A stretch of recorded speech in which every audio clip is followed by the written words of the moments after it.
Hello viewers, আসসালামু আলাইকুম। Beauty ব্লগে তোমাদের সবাইকে স্বাগতম।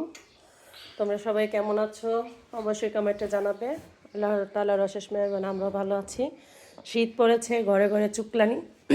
ডাক্তার বলছে ঘরে সব জিনিসপত্র ধুতে হবে এবং রোদে দিতে হবে। কম্বলগুলি ধুবো না, সারাদিন রোদে লাগাবো। তাই স্কুল থেকে এসে সব কম্বল ছাদে নিয়ে যাচ্ছি। আর তাসফিয়ার ড্রেসটা পাল্টে নিয়েছি। এই আজকে যে ড্রেস পরেছে সব কিছু বিছানার চাদর থেকে শুরু করে ঘরের জিনিসপত্র ধুয়ে দেব যতটুকু ধোয়া যায়। আর এখন সারাদিন মনে করে যে অনেক ব্যস্ততার মধ্যে চলতে হয়, ভিডিও সব ব্লগ শেষ করতে পারি না। তোমাদের সাথে আস্তে আস্তে অল্প অল্প করে সব কিছু শেয়ার করে নেব। তোমাদের ভাইয়া ক্ষেত থেকে ধনেপাতা নিয়ে আসছে, আসো ছাদে যাচ্ছি। ছাদের উপরে চলে আসলাম। কালকে দেখো সারে কাপড় ধুয়ে দিয়েছি ভালো করে পাউডার দিয়ে, গরম পানি দিয়ে। ছাদ ভর্তি কাপড় আমার, তাসফিয়ার আর তাসফিয়ার ভাইয়ার। আর আজকে ধুবো তোমাদের ভাইয়ার, তাসফিয়ার আব্বুর কাপড়গুলি আজকে ধুয়ে দেব। এখানে ভালো রোদ লাগতেছে, এখানে কম্বলগুলি রোদ দিয়ে দেব। এই যে 3টা কম্বল ছাদের বয়লাতে লেড়ে দিয়েছি। আর এই যে কাপড়গুলি সারাদিন রৌদ্র লাগবে। আর আসো দেখাই, আগে ছাদ বাগানে অনেক গাছ ছিল, এখন নাই, সব মরে শুকিয়ে গেছে। শুধু এই গাছটাই জীবিত আছে। বলো তো এটা কি গাছ?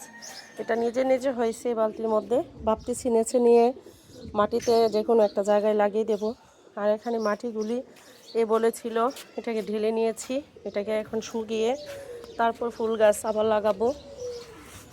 অনেক ধরনের গাছ লাগাবো। এই বালতি একটু মাটি আছে, আমি তুলতে পারতেছি না, অনেক ভারী তাই। আর এই যে দেখো আমার ড্রাগন গাছগুলি, এখানে কিন্তু অনেক ড্রাগন খাইছি আবার। এজন্য ভাবতেছি এটির মধ্যে সুন্দর করে উঁচু করে বাইচানা দিয়ে দেব, যাতে সুন্দর করে বাইতে পারে আর বেশি বেশি করে ড্রাগন ধরে। আর এই যে আমাদের এটা হয়েছে ছাদের উপরে কবুতরের খামার। ভিতরে কিন্তু প্রচুর কবুতর আছে। আচ্ছা ঠিক আছে, পরের দিন কবুতরের খামারটা দেখিয়ে দেব। ছাদে কাপড় দিয়ে তরকারি বানালাম, বানিয়ে দেখো রান্না করতেছি। এই যে এটা কিন্তু লাল শাক। এই যে আমি লাল শাক শিং মাছ দিয়ে তরকারি পাক করছি, এটাকে ভালো করে কষিয়ে নিচ্ছি। আর এদিক দিয়ে ভাতের মাড় গেলে ফেলেছি। আর এখন করছি টক। এই যে দেখো, তোমাদের সাথে কিন্তু আমি রান্না থেকে শুরু করে অনেক কিছুই শেয়ারের আছে। যারা আমরা চাকরি করি না তাদের কিন্তু বাসায় অনেক কাজ থাকে। যারা চাকরি করি না আসলে যে আমরা বসে খাই তা নয়। এই তরকারি কাটাকাটি করে রান্না করে সব কিছু ছাদে দিয়ে এসে মেয়েকে গোসল করালাম। আর ওখানে অনেকগুলো তোমাকে দেখাবো কাটা বাছা রাবিশ অনেক কিছু দিয়েই, মানে একটা জৈব সার তৈরি করতেছি যাতে গাছের গোড়া দেওয়া যায়, গাছগুলি ভালো হয়। একটু একটু একটু করে শেয়ার করে নেব।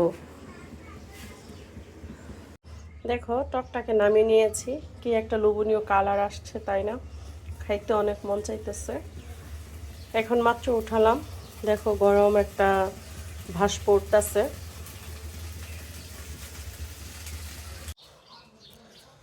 মাটির আর সবজি একসাথে মিশাই দিছ না?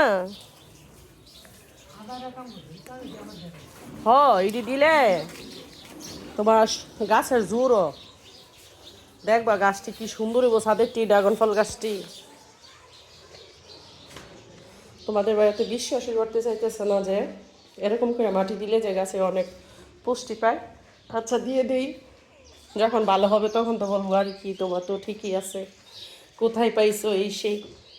তোমরা যারা আমার বয়সটা শুনে কাজটা করবা তখন বুঝবা যে বিউটি ব্লগ থেকে শুনছি। আর যখন তোমার বাইকে আমি বলবো তখন বলবো আমি একটা ব্লগ থেকে দেখছিলাম, ওরা ছাদ বাগানে এরকম গাছের খাবার দেয়, ওইখান থেকে শিখছি। আমি কিন্তু ডাইনিং টেবিলে কোনো খাবার বাড়ি না, মেহমান যেহেতু নাই, আমরা ঘরের মানুষ খাবো। ডাইনিং টেবিলের মধ্যে এরকম করে নেচে একটা কাগজ দিয়ে ভাতের তরকারি ডেক্সি এনে রেখে দিই, যার যতটুকলো আর খাইয়া ফেলি। আর এত কিছু ধুইতে হয় না। আর মেহমান আসলে পরে এরকম করে দিই না, বাটিতেই ভেজে দিই। আমার রান্নাবান্না শেষ। এখন আমি ঘর ঝাড়ু দেবো, কাপড় দেবো, ছাদের কাপড়গুলিকে নামাবো, গুছাবো।